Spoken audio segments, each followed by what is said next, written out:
বিসমিল্লাহির রহমানির রহিম। আসসালামু আলাইকুম প্রিয় ছাত্রছাত্রী, কেমন আছো তোমরা? আশা করি যে যেখানে আছো আল্লাহর রহমতে ভালো আছো। আমিও ভালো আছি আলহামদুলিল্লাহ। আবার তোমাদের অনলাইন ক্লাসে ফিরে আসলাম। আজকে আমরা আলোচনা করব, তোমরা ইতিমধ্যে সবাই জেনেছো যে আমাদের প্রথম পত্রের প্রথম অধ্যায় আমরা কমপ্লিট করেছি। আজকে আমি শুরু করব সমাজবিজ্ঞানের দ্বিতীয় পত্রের প্রথম অধ্যায়। তোমাদের প্রথমে আজকে বলিনি যে সমাজবিজ্ঞানের দ্বিতীয় পত্রের আলোচ্য বিষয়বস্তু সবকিছুই বাংলাদেশের প্রেক্ষাপটে। আজকে আমরা আলোচনা করব বাংলাদেশে সমাজবিজ্ঞান চর্চা। বাংলাদেশে কবে, কখন, কিভাবে সমাজবিজ্ঞান চর্চা শুরু হয় সেটা নিয়ে আমাদের আজকে আলোচ্য বিষয়। আমরা সবাই জানি যে আমরা ইতিপূর্বে আলোচনা করেছি, আলোচনার মাধ্যমে বই পড়ে আমরা সবাই জানি যে সমাজবিজ্ঞান একটা আলাদা বিজ্ঞান হিসাবে প্রতিষ্ঠিত হয়েছে 1839 সালে। সমাজবিজ্ঞানের জনপ্রিয় অগাস্টপতি। কিন্তু আমরা আজকে জানব বাংলাদেশে সমাজবিজ্ঞান চর্চায় কাদের অগ্রণী ভূমিকা আছে। সমাজ নিয়ে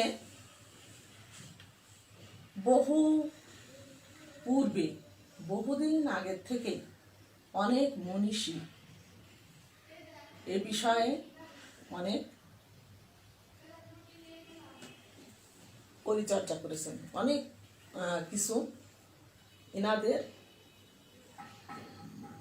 মাধ্যমে আমরা সমাজ সম্পর্কে জানতে পারি। যেমন সমাজ কৈটিল্য, অর্থশাস্ত্রবিদ কৈটিল্যের অনেক লেখনীতে আমরা সমাজ সম্পর্কে অনেক কিছু জানতে পারি। তারপরে হচ্ছে সুলতান আমলের আল বেরুনির যে ভারত তত্ত্ব, তারপরে ফজলে করিম, ইনাদের লেখার থেকে আকবরনামা, আবুল ফজলের আকবরনামা, এই বইগুলোর মাধ্যমে আমরা সমাজ সম্পর্কে অনেক কিছুই জানতে পারি। সেগুলোর মাধ্যমে ধীরে ধীরে সমাজবিজ্ঞান কিন্তু বিকশিত হতে থাকে। কিন্তু আমাদের আজকে আলোচনার বিষয় যে সমাজবিজ্ঞান কবে, কখন, কিভাবে বাংলাদেশে চর্চা শুরু হয়। ব্রিটিশ শাসকরা যখন 1757 সালে পলাশী যুদ্ধে নবাব সিরাজউদ্দৌলাকে পরাজিত করে শাসনভার গ্রহণ করে, তখন 200 বছর তারা রাজত্ব করে। এই 200 বছরে তাদের শিক্ষাক্ষেত্রে অনেক অবদান আছে। সে অবদানের কথা অনস্বীকার্য। যেমন কলকাতা বিশ্ববিদ্যালয়, ঢাকা বিশ্ববিদ্যালয় সবকিছুই কিন্তু এই ব্রিটিশ শাসকদের আমলে গঠিত। 1757 সালের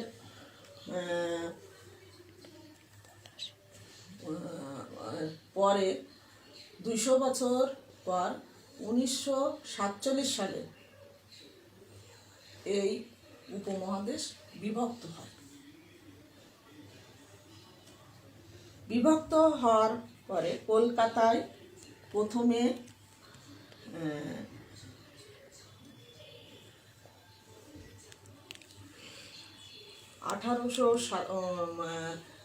বিভক্ত হওয়ার 1847 সালে বিভক্ত হয়। কিন্তু 1847 সালে বিভক্ত হওয়ার পরে 1857 সালে কলকাতা বিশ্ববিদ্যালয় প্রতিষ্ঠিত হয় এবং ঢাকা বিশ্ববিদ্যালয় প্রতিষ্ঠিত হয় 1921 সালে। এই কলকাতা বিশ্ববিদ্যালয় এবং ঢাকা বিশ্ববিদ্যালয় চালু হওয়ার পরে বাংলাদেশে শিক্ষা চর্চা শিক্ষা ব্যবস্থার প্রসার ঘটে। এই বিশ্ববিদ্যালয়ের মাধ্যমে ফরাসি নৃবিজ্ঞানী লেভি স্ট্রস, তিনি ছিলেন একজন নৃবিজ্ঞানী। লেভি স্ট্রস ফরাসি দার্শনিক অধ্যাপক। লেভি স্ট্রস বাংলাদেশ সফরে আসেন এবং বাংলাদেশ পর্যবেক্ষণ করে বাংলাদেশের প্রকৃতি, মানুষ, বিশেষ করে পার্বত্য চট্টগ্রামের যে সমস্ত উপজাতি বসবাস করে সেই সমস্ত দিকগুলো দেখে উনি মুগ্ধ হন এবং উনি তখন চিন্তা ভাবনা করেন যে এখানে সমাজবিজ্ঞান পাঠ করা, সমাজবিজ্ঞান চর্চা করা অত্যন্ত জরুরি। সমাজবিজ্ঞান পাঠের ক্ষেত্র হিসাবে উনি নির্বাচন করেন বাংলাদেশকে। নির্বাচন করার পরে উনি এই যে লেভি স্ট্রস, কে লেভি স্ট্রস, উনি কে ফরাসি নৃবিজ্ঞানী লেভি স্ট্রস। উনি বাংলাদেশ পর্যবেক্ষণের জন্য আসেন। কিসের মাধ্যমে আসেন? একটা সংস্থা, জাতিসংঘের একটা সংস্থা ইউনেস্কোর মাধ্যমে উনি বাংলাদেশ সফরে আসেন। পরবর্তীতে উনি ঢাকা বিশ্ববিদ্যালয় পর্যবেক্ষণ করেন। ঢাকা বিশ্ববিদ্যালয়ে বিভিন্ন বিভাগের শিক্ষকদের সাথে উনি সাক্ষাৎ করেন এবং সাক্ষাৎ করার পরে উনার যে মনোভাব, মনোবাসনা সেটা উনি প্রকাশ করেন। প্রকাশ করার ফলে দুটো অধ্যাপক, ঢাকা বিশ্ববিদ্যালয়ের 2 জন অধ্যাপক ওনাকে এই বিষয়ে সহযোগিতা করেন। সেই শিক্ষক দুটো হলেন একজন ডক্টর অজিত কুমার সেন, একজন ডক্টর A.K. নাজমুল করিম। এনারা ছিলেন রাষ্ট্রবিজ্ঞানের শিক্ষক। তখন রাষ্ট্রবিজ্ঞানের 100 নাম্বারের ভিত্তিতে একটা কোর্স চালু ছিল সমাজবিজ্ঞান নামে। রাষ্ট্রবিজ্ঞান বিভাগে এই সমাজবিজ্ঞান 100 মার্কের একটা কোর্স চালু ছিল। সে কারণে এনারা আগ্রহ দেখার কারণে উনি পরবর্তীতে দেশে ফিরে যান। ফিরে যাওয়ার পরেও কিন্তু উনি থেমে থাকেননি। বাংলাদেশে কিভাবে সমাজবিজ্ঞান চালু করা যায় সে বিষয়ে অব্যাহত থাকেন। পরবর্তীতে তিনি আবার ঢাকায় আসেন। এসে ঢাকা বিশ্ববিদ্যালয়ের ভিসি এবং বিভিন্ন বিভাগের প্রধানদের সাথে এই বিষয়গুলো নিয়ে আলোচনা করেন এবং প্রস্তাব দেন ঢাকা বিশ্ববিদ্যালয়ে একটা আলাদা বিষয় হিসাবে সমাজবিজ্ঞান চালু করার কথা। তখন তারা ঢাকা বিশ্ববিদ্যালয়ের এই সমস্ত শিক্ষকরা, অধ্যাপকরা তার প্রস্তাবে সম্মতি দান করেন। সম্মতি দেওয়ার পরে তখন উনি সিদ্ধান্ত নেন যে এখানে সমাজবিজ্ঞান একটা আলাদা বিজ্ঞান হিসাবে চালু করা সম্ভব। সেটা 1956-57 ব্যাচের সম্মান প্রথম বর্ষের ছাত্রদের, ওখানে 5 জন ছাত্র নিয়ে প্রথম এই বিষয়টি চালু হয়। চালু হওয়ার পরে ওনারা সিদ্ধান্ত নেন যে এখানে একজন শিক্ষককে এই বিষয়ে পারদর্শিতার প্রয়োজন।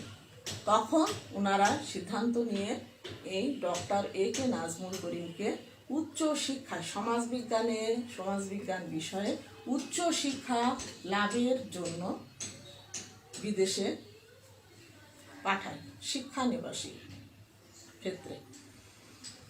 তখন ফরাসি অধ্যাপক ডক্টর পেরি বেসেইনি এই দায়িত্বভার গ্রহণ করেন। কোন দায়িত্বভার? যে এই যে সমাজবিজ্ঞান 56-57 সালের যে ব্যাচ, সেই ব্যাচের 5 জন ছাত্র, এই ছাত্র নিয়ে যে ক্লাস শুরু হয়, সেই ক্লাস নেওয়ার দায়িত্বভার গ্রহণ করেন পেরি বেসেইনি। উনি ছিলেন একজন ফরাসি অধ্যাপক এবং আরও বেশ কিছু অধ্যাপক নিয়ে এই বিভাগটি চালু করেন। চালু করার পরে তারপরে ডক্টর নাজমুল করিম যখন দেশে ফিরে আসেন, তখন তিনি এই সমাজবিজ্ঞানের দায়িত্বভার গ্রহণ করেন। এই বিভাগের বিভাগীয় প্রধান হয়ে দায়িত্বভার গ্রহণ করেন এবং সেই থেকে সমাজবিজ্ঞান বাংলাদেশে চালু হয়, সমাজবিজ্ঞান বাংলাদেশে চর্চা চালু হয়। এই ক্ষেত্রে আমরা বাংলাদেশের সমাজবিজ্ঞানের জনক বলে থাকি তাকে doctor A.K. Nazmul Karim. Doctor Ajit Kumar সেনের অবদানও সমাজবিজ্ঞান চর্চা শুরুর ক্ষেত্রে কম নয়, কিন্তু উনি বেশ কিছুদিন পরে কলকাতা বিশ্ববিদ্যালয়ে চলে যান। সেই ক্ষেত্রে পরবর্তীতে এর দায়িত্ব সব কিছুর ভার গ্রহণ করেন এই ডক্টর A.K. নাজমুল করিম। এই নাজমুল করিম প্রথমে 5 জন ছাত্র নিয়ে তাদের সমাজবিজ্ঞান বিভাগ শুরু করে। এ গেল কোথায়?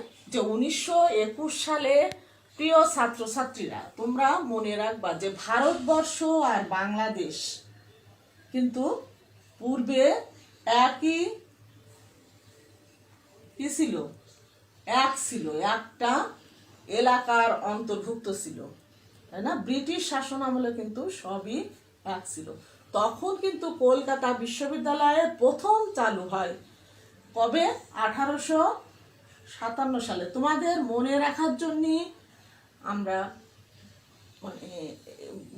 এইটুক আরো সুন্দর করে মনে রাখার জন্য একটা সিস্টেম, একটা টেকনিক শেখাই দিচ্ছি। যে আমরা সবাই জানি, ছোট্টকালতে কিন্তু জানি যে পলাশী যুদ্ধ কবে হয়েছিল? 1757 সালে, তাই না শিক্ষার্থীরা? 1757 সালে। আর কলকাতা বিশ্ববিদ্যালয় কবে চালু হয়? 1857 সালে, অর্থাৎ 100 বছর পরে। ঢাকা বিশ্ববিদ্যালয় কবে চালু হয়? বলে সমাজবিজ্ঞান চর্চার সাথে এগুলো নিয়ে সম্পর্ক কি ম্যাডাম? তোমরা এগুলো প্রশ্ন করতে পারো, কিন্তু ধারাবাহিকভাবে একদিনে তো রাতারাতি কোনো কিছু কিন্তু হয় না। ধারাবাহিকভাবে বাংলাদেশে কবে সমাজবিজ্ঞান শুরু হয়, কিভাবে হয়, সেই পটভূমি কিন্তু আমাদের জানা অত্যন্ত প্রয়োজন। তা কলকাতা বিশ্ববিদ্যালয় 1857 সালে চালু হয়, প্রতিষ্ঠিত হয়। বাংলাদেশে ঢাকায়, তখন তো বাংলাদেশ ছিল না, তখন একই ছিল, সব ভারতবর্ষ একই ছিল।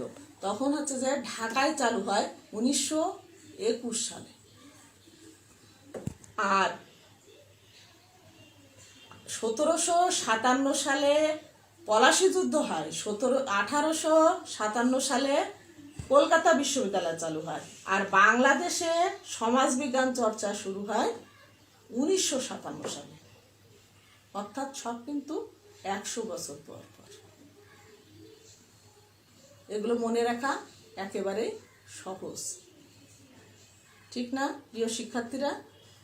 যে 1757 সাল, 1857 সাল, 1957 সাল, যে কখন আমরা যদি এটা সবাই জানি যে পলাশী যুদ্ধ কবে হয়েছিল, তার 100 বছর পরে কলকাতা বিশ্ববিদ্যালয় চালু হয়, তার 100 বছর পর বাংলাদেশের সমাজবিজ্ঞান শুরু হয়। মাঝখানে আমাদের একটু ঢাকা বিশ্ববিদ্যালয় কবে চালু হয় সেটা আমাদের জানতে গেলে জানতে হবে 1921 সালে। এখানেও আমাদের মনে রাখার একটা টেকনিক আছে। যেরকম আমরা সবাই জানি যে আমাদের জাতির পিতা বঙ্গবন্ধু শেখ মুজিবুর রহমানের জন্ম কত সালে?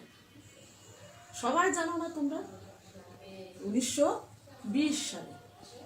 এই 1920 সালে যখন তোমরা মনে রাখবা যে আমাদের জাতির পিতা জন্মগ্রহণ করেন 1920 সালে, ঠিক তার 1 বছর পরেই কিন্তু আমাদের ঢাকা বিশ্ববিদ্যালয় চালু হয়। এই সালগুলো মনে রাখার কিছু টেকনিক অবলম্বন করলে বুঝতে, জানতে, লিখতে সুবিধা হয়, কারণ তাহলে ভুলে যাওয়ার সম্ভাবনা থাকে না।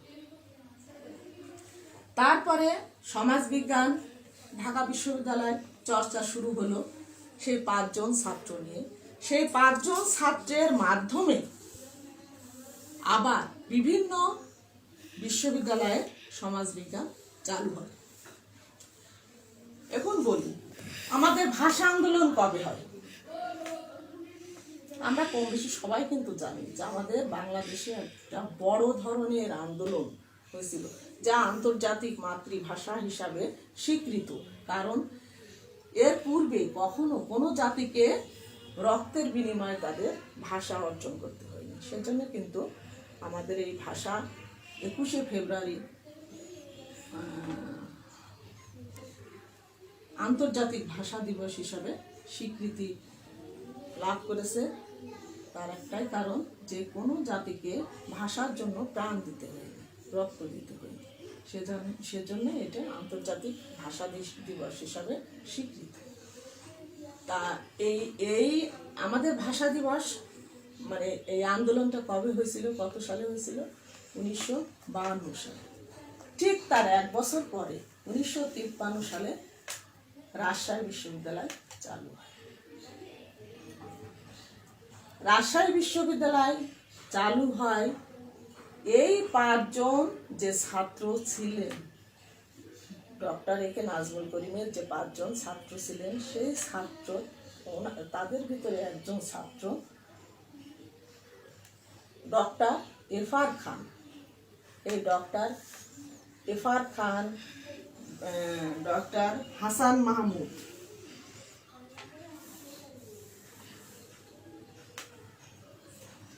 আর এটা তো আগে হয় 1920 সালে।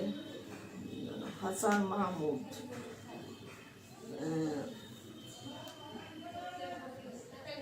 ইমান আলী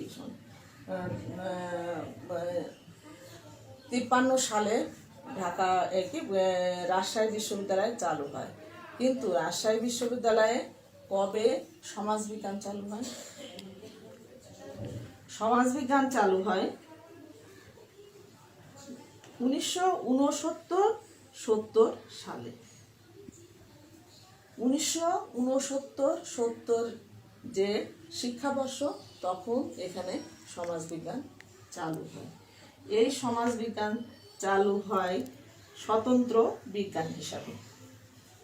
এরপর 1992 সালে শাহজালাল বিজ্ঞান ও প্রযুক্তি বিশ্ববিদ্যালয়ে চালু হয়।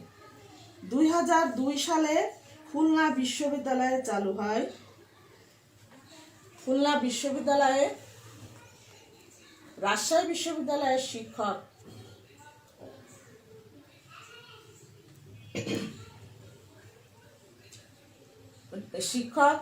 ওখানকার খুলনা বিশ্ববিদ্যালয়ের ভিসি ছিলেন। সেই ভিসি তখন এই খুলনা বিশ্ববিদ্যালয়ে সমাজবিজ্ঞান ডিসিপ্লিন নামে বিভাগটি চালু করেন ডক্টর সেলিনা আহমেদের মাধ্যমে। এই ভিসিকে আব্দুল কাদের ভূঁইয়া, উনি ছিলেন রাজশাহী বিশ্ববিদ্যালয়ের সমাজ বিজ্ঞান বিভাগের একজন স্বনামধন্য অধ্যাপক।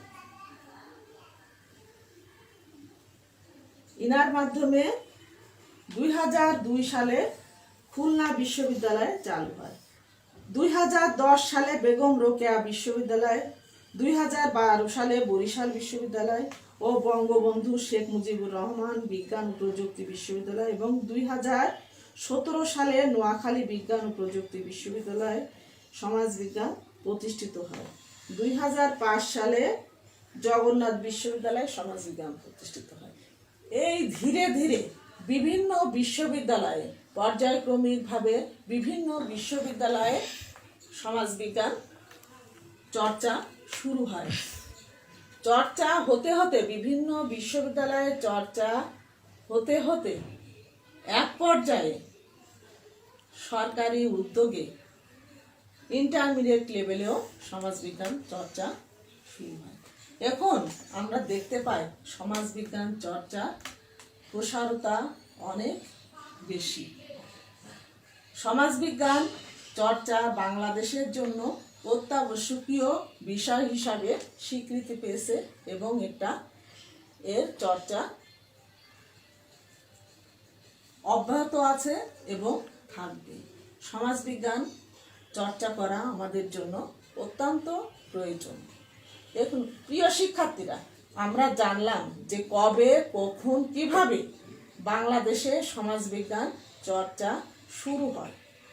যে সমাজবিজ্ঞান ঢাকা বিশ্ববিদ্যালয় থেকে শুরু হয় চর্চা, পরবর্তীতে বিভিন্ন বিশ্ববিদ্যালয়, রাজশাহী বিশ্ববিদ্যালয়, চট্টগ্রাম বিশ্ববিদ্যালয়, জগন্নাথ বিশ্ববিদ্যালয়, বরিশাল বিশ্ববিদ্যালয়, পটুয়াখালী বিশ্ববিদ্যালয়, বিভিন্ন প্রযুক্তি, যে সিলেট বিশ্ববিদ্যালয়, এই বিশ্ববিদ্যালয়গুলো যখন প্রথম চালু হয় তখন কিন্তু ওই সমস্ত যে 5 জন ছাত্র ছিলেন সেই ছাত্রদের মাধ্যমেই কিন্তু বিভিন্ন বিশ্ববিদ্যালয়ে সমাজবিজ্ঞানে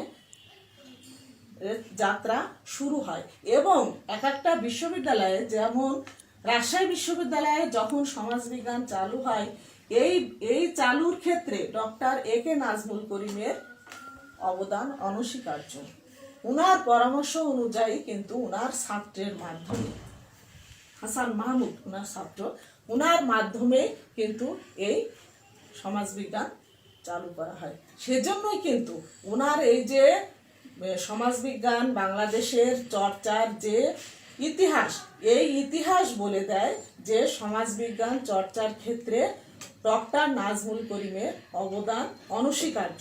সে কারণে ডক্টর এ.কে নাজমুল করিমকে সমাজবিজ্ঞানের জনক বলা হয়। বাংলাদেশের জনক, মানে বাংলাদেশের সমাজবিজ্ঞানের জনক বলা হয় ডক্টর এ.কে নাজমুল করিম। প্রিয় শিক্ষার্থীরা, আজকে আমরা কি জানলাম যে বাংলাদেশে সমাজবিজ্ঞান কবে চালু হয়? 1957 সালে। কোথায় চালু হয়? ঢাকা বিশ্ববিদ্যালয়।